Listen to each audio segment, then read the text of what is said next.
My point is that you find that these Muslims are constantly boasting, saying Islam is the best of religions. Yet when it really comes down to it, you see that he's doing the exact same thing. What do our youth do nowadays? You find that he says, I'm going to drink. I'm going to go to the parties. I'm going to disrespect the people. Why? Because in a few years I'm going to go to Hajj and all my sins will be wiped away. Is that not exactly what the Christians are doing? Do not claim to be a follower of Ahlul Bayt. Do not claim to say that Muhammad wa al-Muhammad are the best of families if you yourself are not following them. Wali Muhammad. Do not go around telling the world, brother, Islam is the best of religions, if you yourself are not following the footsteps of Islam. Let us take this to our hearts. Please do not forget these words. Place them as a template in your life. Because human beings have a tendency, right when they leave this building, everything goes from this year to the other, unfortunately.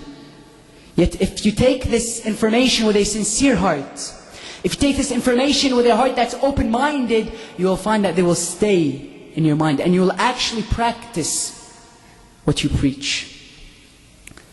Allah says, قُلْ إِن كُنْتُمْ تُحِبُّونَ اللَّهَ فَاتَّبِعُونِ يُحْبِبْكُمُ اللَّهِ. You say that you truly love the Prophet? Follow him. Do not go around telling the world how great Islam is, and you yourself have forgot to practice what your own book preaches.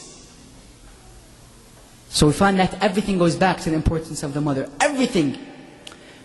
Importance of the mother is on top of all things. We find that if the mother has planted the seed of Al-Muhammad in his heart, he will be the greatest of the great.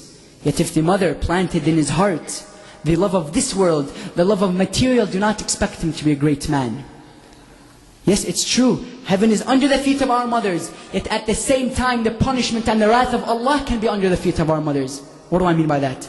I mean that if your mother has not strived, if your mother did not tell you that what you're doing is wrong, then you will be going to the punishment of Allah, you will be going to hell.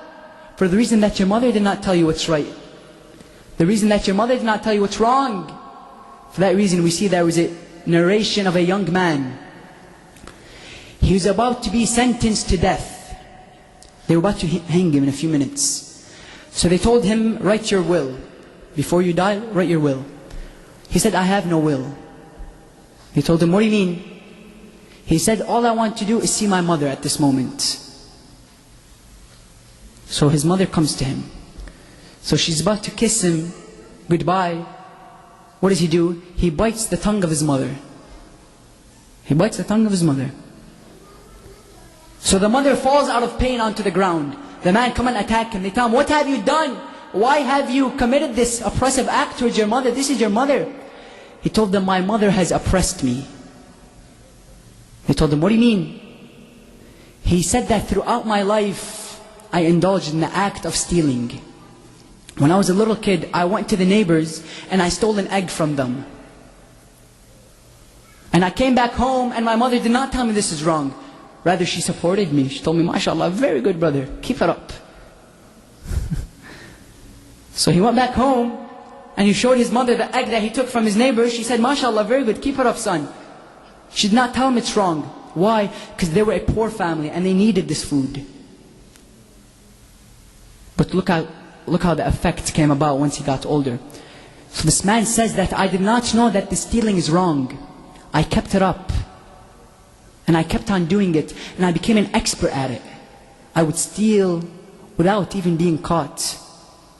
He says that these acts slowly piled up until it led to him being a criminal, until he killed a man one day. He says that he got caught and they threw him into this jail. He says this is all due to the fact that my mother did not teach me what's wrong and what's right. He told them that yes, heaven can be under the feet of the mother, yet if they don't strive to teach the son what's right, what's wrong, at the same time, likewise, just like the heaven can be under the foot of the mother, hell can be under the foot of the mother. Why is that? Because you will stand on the day of judgment, Allah will ask you, why is it that you have done this wrong? Don't you have a brain? Don't you have logic? He will tell him, my mother did not teach me what's right. My mother did not teach me what's wrong. And for that reason, we must emphasize the importance of the mother. Do not expect your son to be a great man if you have not strived and struggled to make him a great man. And that's the importance of this hijab that you see on the heads. When a little girl comes to you and asks you, I'm 9 years old, why should I wear this hijab? You must explain it to her. لا إكراه في الدين. Do not force her to wear this hijab. You have to explain it to her, and then you'll see out of her own will, she'll be willing to put this hijab on her head. She'll be more than happy. Imam Ruhullah al-Khumayni, قدس الله سره. We find that we have just passed the days of his death. This great man, they came to him and they told him, Imam, what have you done to this country? You have oppressed all the women. The scarf that you have placed on their head is a limitation. He told them, you are limiting them from being public characters, from doing what they can. He told them, this hijab is not a limitation, rather it's a protection. Look at what Imam Khomeini told them. He told them it's a protection. Unfortunately nowadays, Islam is being accused of oppressing the status of the women.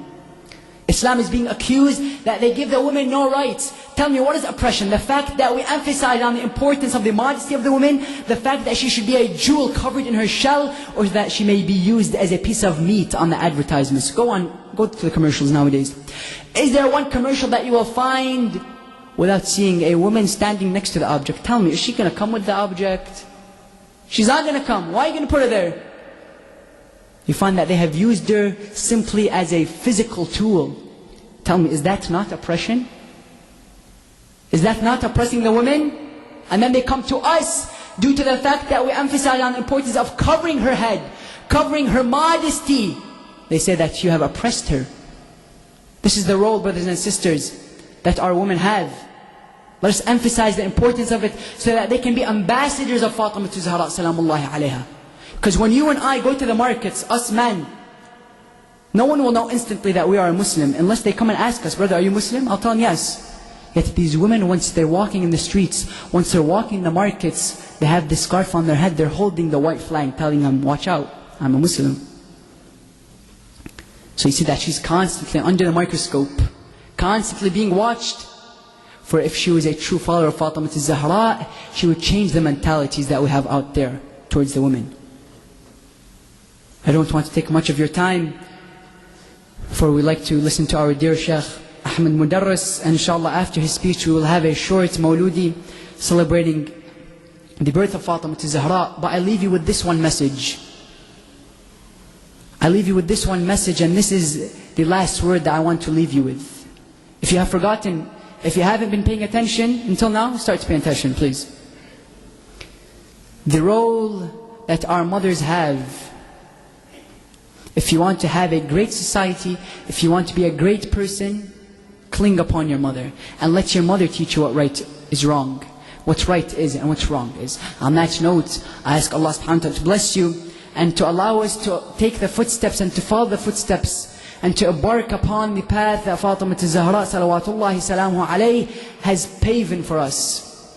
We ask Allah subhanahu wa ta'ala to bless you and to allow you to become true followers of this immaculate personality. With a loud salawat ala Muhammad wa ali Muhammad. Allahumma salli ala